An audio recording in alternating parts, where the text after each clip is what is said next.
Buenos días. Bueno, en este vídeo vamos a ver la continuación de lo que hemos visto anteriormente.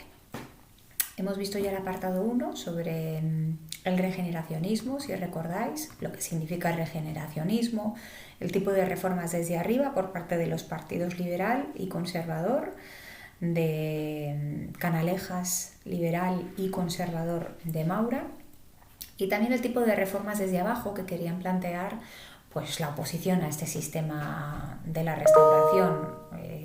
Todos estos miembros de la oposición, pues sabéis que es el nacionalismo, el republicanismo, también parte de los movimientos obreros como el socialismo y el sindicalismo, en parte sobre todo el anarquismo. Y hemos empezado también la crisis del sistema. Cuando hablamos de la crisis o la descomposición del sistema de la restauración, hablamos de 3 crisis distintas, ¿de acuerdo? En 1909, además de la crisis que existía a nivel económico y político por la crisis del turnismo, tenemos la Semana Trágica de Barcelona. Recordad que va a acabar finalmente con la dimisión de Maura. Y lo que vamos a estudiar hoy es el apartado 2.2 y el 2.3. La crisis de 1917, en la que vamos a tener una crisis militar, nuevamente una crisis política, porque Maura dimite por el Partido Conservador, pero recordad que por el Partido Liberal a Canalejas lo asesinan en 1912 en la Puerta del Sol. O sea que tenemos a los dos partidos que normalmente turnaban pues muy tocados. Y además vamos a tener también pues una crisis social. Se van a producir grandes huelgas en España, una a nivel general y posteriormente en 1919 en Barcelona, con distintos acontecimientos. Y por último lo que vamos a ver es el apartado 2.3 sobre cómo termina la guerra de Marruecos con el desastre de Anual, que es una zona ahí en el Valle del Rif. Así que apago la cámara y seguimos.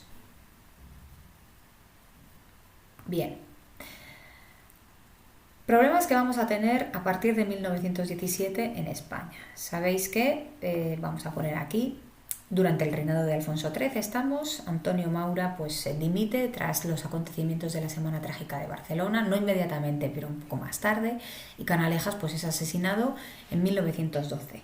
Así que nos encontramos que entre 1913 y 1917 pues vamos a tener varios problemillas.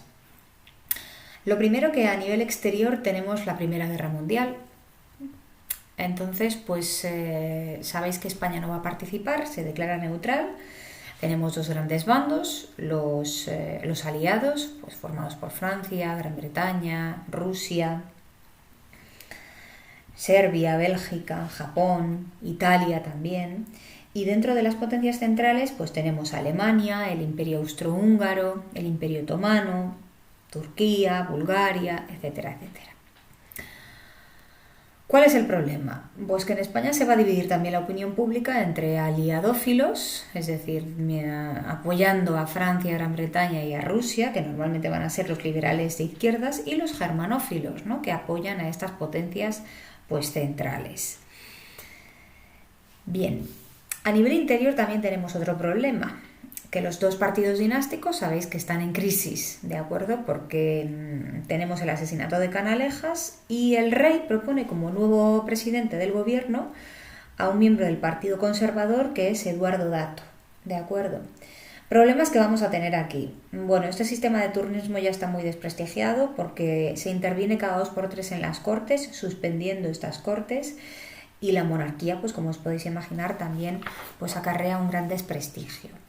Económicamente, digamos que los sucesos de la Primera Guerra Mundial nos benefician a España, porque lo que hacemos es acelerar nuestra industrialización para proveer a los países beligerantes. Pero esto a nivel económico también crea una gran inflación y una fuerte conflictividad social, o sea que vamos a tener varias huelgas por parte de la comunidad o de las secciones de la clase obrera.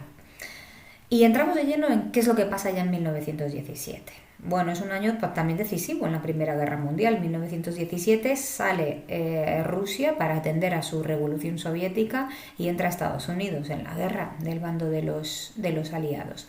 En España tenemos una crisis militar.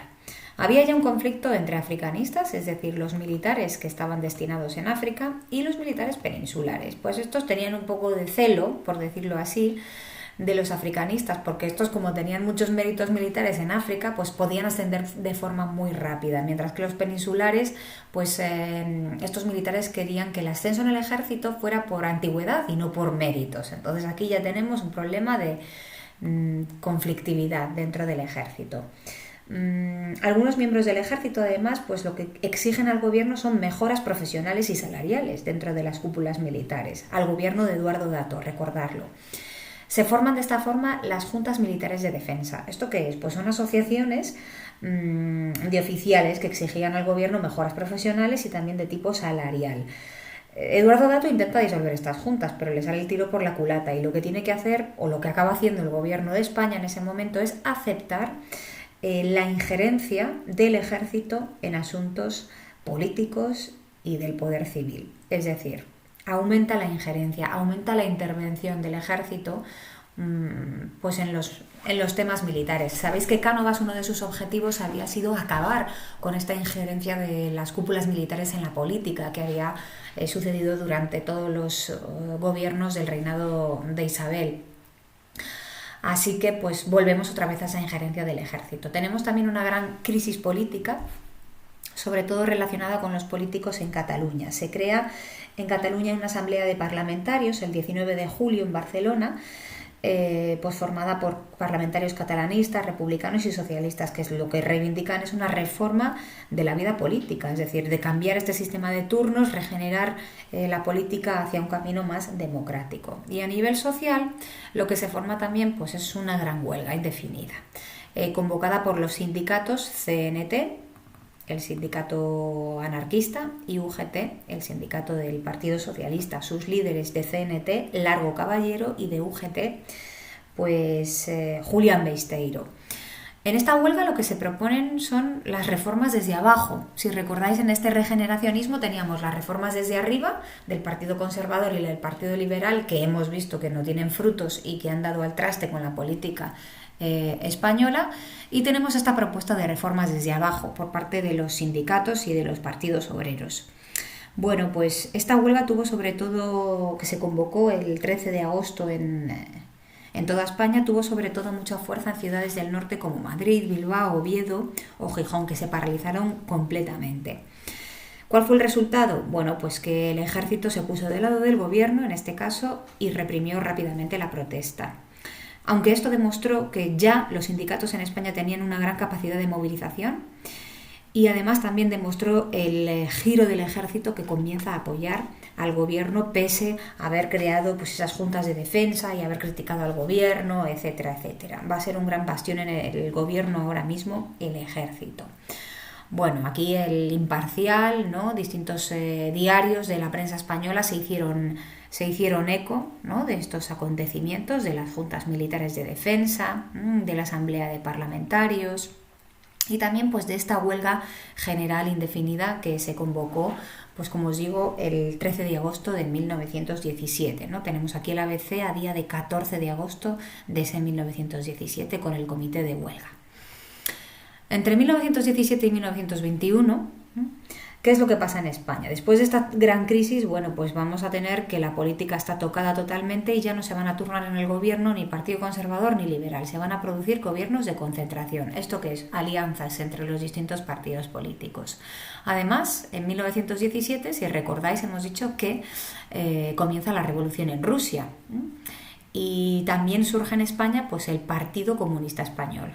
Esto va a ser en 1921, al hilo de la tercera internacional, que va a tener pues un gran corte marxista y también pues revolucionario, ¿no?, convocada por Lenin.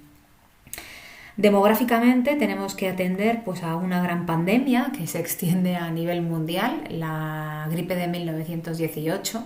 Se le llamó la gripe española porque, como en España pues no estábamos participando en la Primera Guerra Mundial, estos diarios, el ABC o el Imparcial, se hacían eco de las bajas por esta gripe, de las consecuencias que tendría la expansión de esta gripe, mientras que otros países no publicaban estas noticias, primero porque lo querían acallar o segundo pues por su gran compromiso dentro de la Primera Guerra Mundial.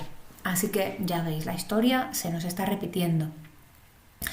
En cuanto a la economía, cuando termina la Primera Guerra Mundial, es decir, a partir de 1920 y 1921, pues claro, nuestras fábricas dejan de tener que fabricar para los beligerantes o los países beligerantes, desciende la producción, aumenta el paro y obviamente pues aumenta también la conflictividad social y sobre todo la radicalización del movimiento obrero. Recordad que esta radicalización del movimiento obrero, sobre todo a partir de 1921, por el triunfo del movimiento soviético y de la revolución pues en Rusia, ¿no? Que acaba con el zarismo, y esto pues es como un espejo en el que mirarse para estas asociaciones obreras.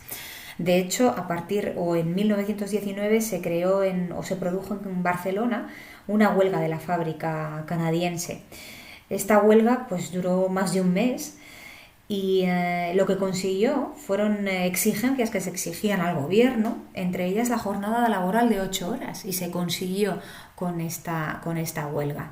Pero muchas de las fábricas, no solamente la canadiense, sino fábricas catalanas, pues sufrieron un duro varapalo por esta huelga, como os podéis imaginar, pues de un mes y medio. A partir de este momento comienza, digamos, el juego sucio entre el movimiento obrero y los empresarios de distintas fábricas, sobre todo en Cataluña, y aparecen reacciones de la patronal, es decir, de los propios dirigentes de estas fábricas. ¿Cuáles son estas reacciones? Pues el lockout, que consistía en, ante las demandas de huelga, lo que hacían muchos de los jefes de estas fábricas era cerrarlas completamente, paralizar la producción para que los huelguistas pues dejasen o abandonasen sus procesos de huelga. Además se crearon también los sindicatos libres, que estos sindicatos libres pues era un grupo de obreros de corte carlista, sobre todo en Cataluña y sobre todo muy centrados en Barcelona, que estaban en contra de la CNT, de la UGT, del PSOE y del Partido Comunista Español, y sobre todo de estas huelgas. Entonces, pues fue un instrumento por parte de la patronal para controlar estas huelgas. ¿Qué es lo que se producía? Pues muchos de estos patronos contrataban a pistoleros para precisamente pues acabar con la vida de los anarcosindicalistas o estos huelguistas, ¿no? Que minaban también pues la producción de estas fábricas.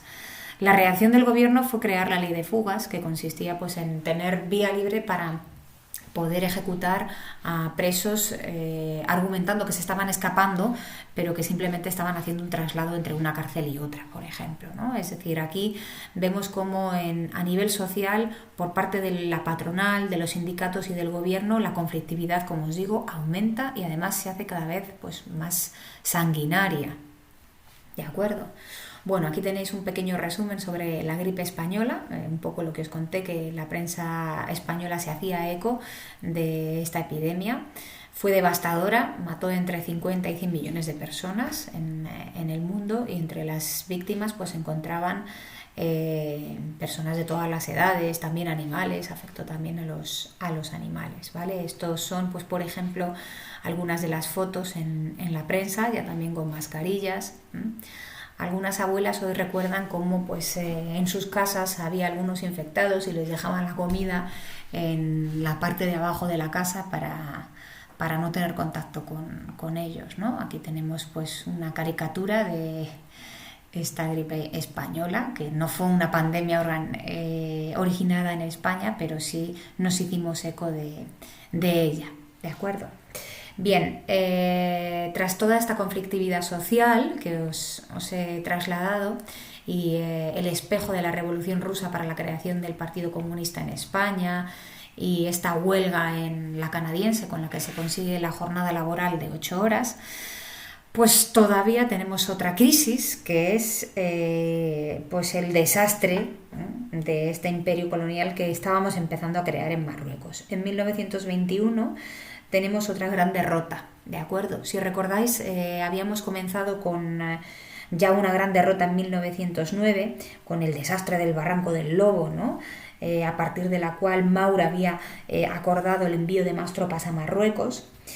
Y unos añitos más tarde, con el ejército reorganizado en Marruecos, pues el general Silvestre, que sigue al cargo del ejército allí, muy amigo del rey Alfonso XIII, pues realiza una operación un poco suicida, que consistía en unir Ceuta y Melilla por tierra. Bueno, pues esto no salió bien y las tropas de Abdelkrim, que era el caudillo de estas zonas del Rif, pues pararon a las tropas del general Silvestre y bueno, la consecuencia en esta guerra fue de unas 12.000 bajas para el ejército español y la pérdida de casi todas las conquistas, menos Ceuta y Melilla. Ahí ya solo nos vamos a quedar con Ceuta y Melilla. Por eso se llama el desastre de Anual.